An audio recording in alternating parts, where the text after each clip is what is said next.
Author Violet Meier here. Tonight I'm going to share with you an excerpt from my newest novel, Oracles.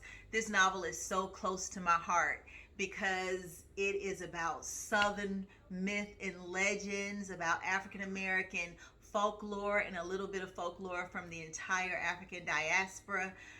It is so close to my heart because it reminds me of my family and my great grandmother and the tales and the stories that I grew up with. So I'm going to read with you. I'm going to read to you. Tongue twister tonight. I hope you enjoy it, and please pick up a copy on Amazon or violetmeyer.com. Bear with me.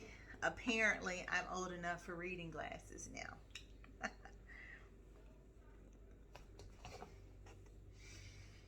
It's February the 12th, and I've made my 101st circle around the sun. I was hoping when I opened my eyes this morning to be in the bosom of Abraham, or to be trying to possess the body of a newborn baby, or at least be sunbathing in a flowery field in another dimension. But I'm still here on earth celebrating another birthday. Don't get me wrong, I'm grateful. I'm able-bodied and in my right mind. I can still dance when I hear a song that takes me back to time when the winding of my hips can hypnotize any onlooker into a helpless trance. Now the winding of my hips sounds like a 20th century watch being wound. My lined face is but a shadow of the woman I used to be.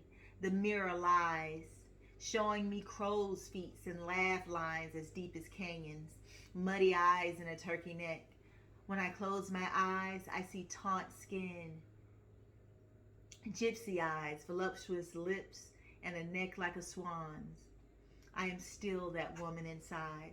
My health is good, well, most of the time anyway. My blood pressure gets a bit high when I eat too many potato chips or take a week off from walking. My knee gets a little stiff at times, and occasionally low energy levels force my bedtime to start with the evening news. I could do the average old lady thing and offer a list of my ailments, but I won't, because for the most part, I'm healthy and happy. I'm surrounded by my family who loves me. I live in a cozy home that I share with my eldest granddaughter, Sage, and her family. Sage and her husband, Kevin, has been good to me. Life is pleasant. Sadness creeps upon me from time to time because my heart still yearns for my husband. It has been 10 years since Josiah transitioned. According to him, he's probably in a new body trying to learn the lessons he missed his last lifetime. I never believed much in reincarnation, but he did, and I'm sure that he lives on somewhere in the world. Josiah had a knack for being right, or so he claimed. My luck, he's right about reincarnation, and I'll have to come back to this God-forsaken planet. Not that I don't love, not that I do not love living, but I've been on this earth a long time, and I'm ready to be gathered to my people. The ancestors are calling me. Their beckoning plays in my ears like a song stuck on repeat, fluttering in the distance but growing louder each day. I can hear them calling my name, a melodic whisper that never stops humming, day or night. My Lily! My 10-year-old granddaughter yells from the other side of the door. Violet is a loud one. Her voice is deep and full, sounding like a chorus, harmonizing every note. It could be perfect for the voice of God in a movie. My Lily, can I come in? She asks as she tapped the door like her finger is vibrating. I see the shadow of her toes dancing beneath the door.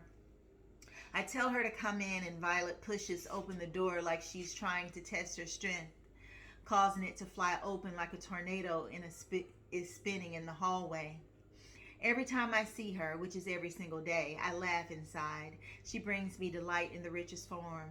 Violet looks the most like me out of all my grandchildren, light brown with freckles.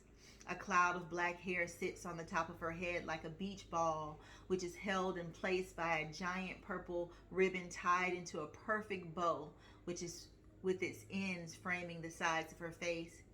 She has the most intoxicating smile on this side of the world. She is radical, non-conforming, fearless, ostentatious, like a 10-year-old should be. What you doing? Violet asked, plopping down on my rocking chair as I pushed myself up into a sitting position. I pulled the covers off my legs and tossed my legs off the side of the bed. I looked down at my ashy feet as my toenails scraped the floor. My toenails looked like talons. One day, I will take the time to clip them. Maybe I was turning into a wild thing, like a creature in one of Violet's storybooks. I voice activate the lamp and instruct Violet to open the curtains by pushing a button on the nightstand. Sunlight changes the entire energy of the room. It instantly renews every cell in my body. Suddenly a new birthday didn't seem so annoying. Just waking up, I answer, looking at the digital holographic clock hovering over my nightstand. It was 7:59 a.m. Why are you up so early? I ask her as she rocks back and forth, swinging her legs like she's on a playground swing. The chair groans like an old man. It's Wednesday. Why aren't you in school? Because it's your birthday, Violet exclaimed. Mama says that turning 101 is a big deal. Aunt Cleo once told me that 101 was the angel number for happiness and prosperity. Do you believe that? Could be. Anything is possible, I replied with a yawn. She also said that today we're going to party like it's 1999, Violet said, scratching her head, confused about what that meant. That song is nearly a century old. I'm surprised her mother knew the lyrics. But then again, Prince is and will always be my favorite musical artist of all time. My children grew up on his music, and when my grandchildren and great-grandchildren visit me, they too became familiar with his ear-piercing falsetto and his sacrosanct sexuality. I love everything about that little musical mastermind. If I had any musical ability, Prince is who I would channel. For a moment, I considered placing my music microchip into my ear and playing Prince's greatest hits, but I'm sure Violet would not let me listen in peace. Per her request, I would have to blast it loud enough through the ceiling speakers, and frankly, it was way too early in the morning for that kind of noise. Way too early for any type. What does your mama have planned? I asked, a little anxious about Sage's plans. Sage always went over and beyond what was humanly necessary to do. She is a perfectionist in the worst way and habitually slumped away from gratification like it was the plague. Watching her frown and fret over every single detail was torture. Sage could make a person feel guilty about having a birthday because of all the trouble that celebrating would cause her. I'm glad I won't be around to see her plans for my funeral. When I turned 100, she made a movie about my life consisting of old videos and photographs. It was a nice sentiment until she rented out a local theater to show it and invited everyone in town. I had to wait in line for 30 minutes to see my own movie, and she stressed herself out over cold popcorn and incorrect digital tickets until she fainted and had to be fanned back to consciousness. I can't tell you, Violet says as she hops off the rocking chair onto my bed. The bounce nearly catapults me across the room. I grip the mattress to balance myself and exhale. Can I do your hair? She asks as she twists my silver dreadlocks into loops and pins them on the top of my head. I lift myself so she can pull the ones free that I'm sitting on, and I sit back on the bed. Looks like you're already doing it, I retort while yawning. I sit as still as I can as my great-granddaughter styles my hair. My dreadlocks are floor length. It amazes me how she effortlessly gathers my blue-gray ropes of hair and turns them into flower petals. She pulls the last bobby pin from her pocket and places it in my hair. Done! She exclaims and bolts back over to the rocking chair. I stand up and walk over to the cherry wood vanity and that sits in the corner of my room. Pull the emerald cushion seat out and sit down. I look in the mirror and smile. Violet does exquisite hair, just like her grandmother, my daughter, Chloe. Thank you, baby, I reply as I put on a thin coat of pink lip gloss and give myself an air kiss in the mirror. I swear the lip gloss and hairstyle takes 20 years off my face. I don't look a day over 80.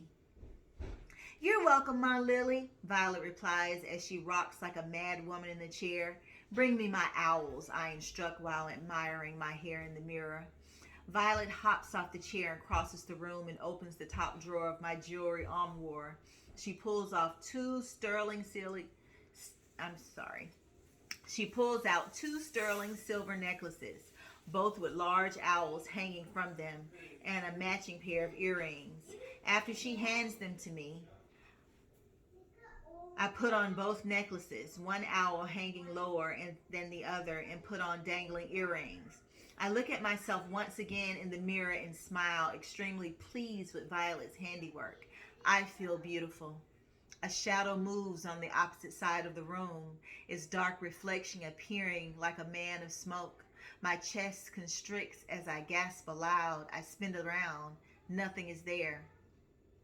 The room falls silent. The screeching rocker squeals no more. Violet sits in the rocking chair as if time has stopped. Her small face flushes red, and her back is as stiff as a board. Are you okay, baby? I ask her as a shiny tear makes its way down her cheek. Did you see it? She whispers. I saw it, I confess. I want to deny it, but it's no use. Violet and I were both born with a veil, born with two crowns on our heads, like the ancestors used to say. It was one of the things that helped us forge such an intimate relationship. Her mother cannot see, but her grandmother Chloe can, and so can Violet's older brother Uriah. It's coming to get you, my lily. I saw it, Violet whines. I don't want you to go. I stand up and walk over to my grandchild. I instruct her to stand up so I can sit down. My knee is hurting a little. Rain must be coming.